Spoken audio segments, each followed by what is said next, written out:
Hello everybody, I am Baltmatrix, and today we are taking a look at Transformers Legacy Deluxe Class Elita-1. We're starting off in vehicle mode, and I've got to say, I like the vehicle mode. I think this is a very interesting vehicle mode that they've designed here, and it is a very nice evolution and reimagining of the very weird alt mode, or Cybertronian alt mode, that Elita-1 had in the original Generation 1 cartoon.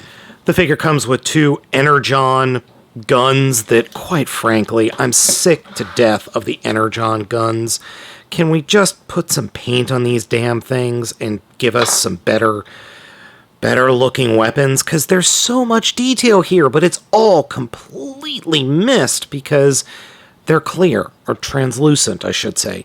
These done up in silver would be so much nicer. Heck, I might just do that, spray paint them myself, and be done with it. The alt mode does have another accessory, and that is the little thing up top that I'm assuming is her sensor bar, but it comes off and then pops right back on.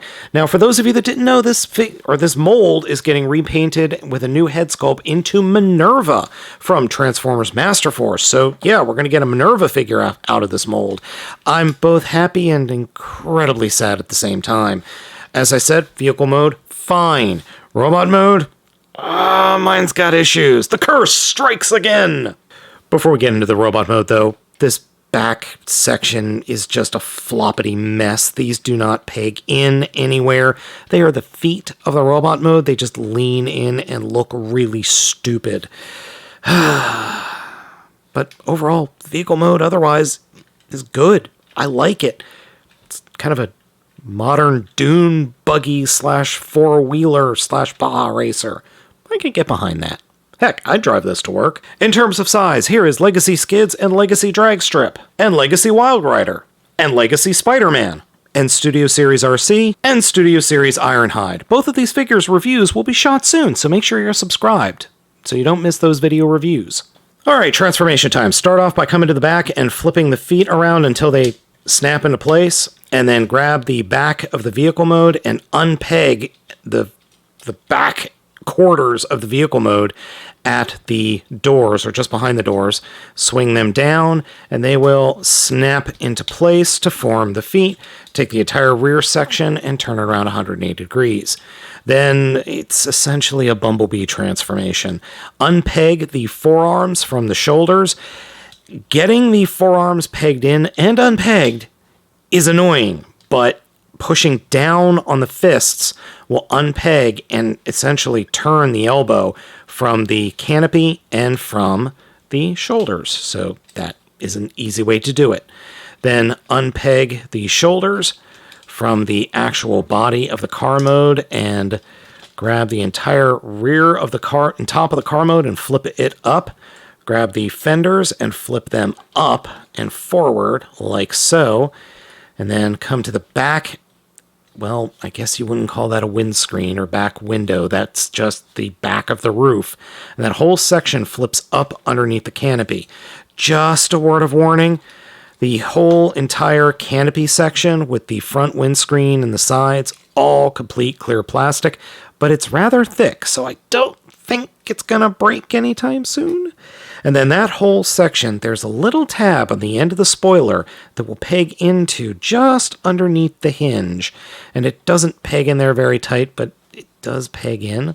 Rotate the shoulders down, and that's pretty much it. One thing we forgot with the section down by the shins, they fold in, and now we're done for real. The robot mode we end up with is actually pretty darn good. It's got robot vehicle mode chunk where it should, it's got thinness where it should, and overall proportion-wise, it's excellent.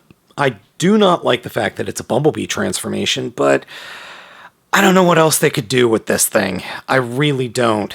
The overall aesthetic of the figure is quite good. The reds are nice and vibrant, the pinks work, the white works, the maroon works, all of the colors work. The other thing that works is her head sculpt. It's absolutely fantastic. It's a wonderful evolution of that original Generation 1 design.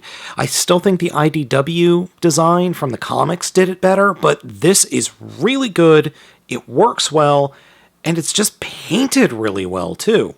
The figure as a whole, in terms of looks, fantastic. It's just fantastic.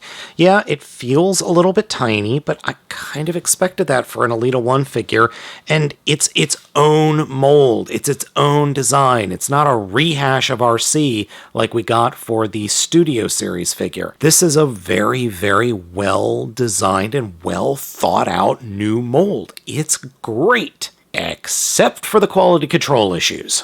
Head is on a swivel and can move side to side. Can't really look up and down at all. Shoulders are on swivels and hinges. Then we got swivel in the upper arm, bend at the elbows over 90 degrees. Fists do swivel as well as part of the transformation.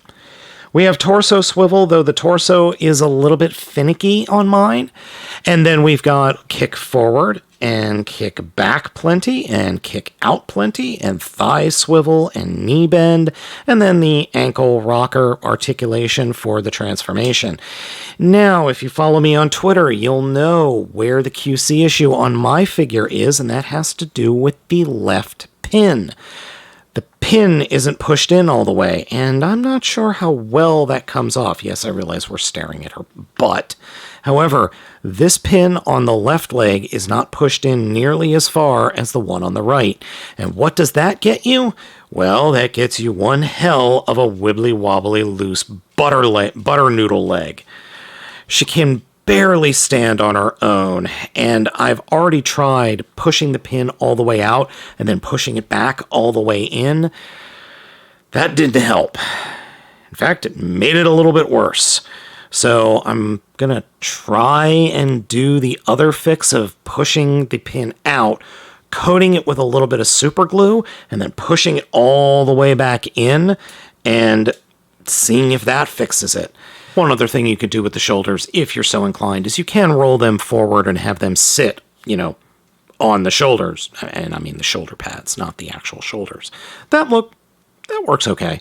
You can also flip the wheels all the way around like this. That look also works. Now, I don't want you to think that she is unposable given the QC issue with her one hip. She is fully posable. You just have to be very careful on how you position her. You might also be thinking, "Oh, Balt, my figure's fine." Well, great. I'm glad to hear it.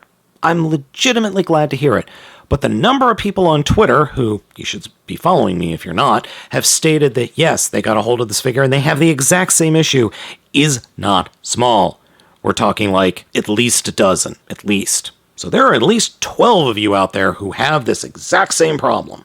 How does she scale with some of the other ladies in the lines? Here's Black Arachnia, and here's Legacy Transformers Prime RC.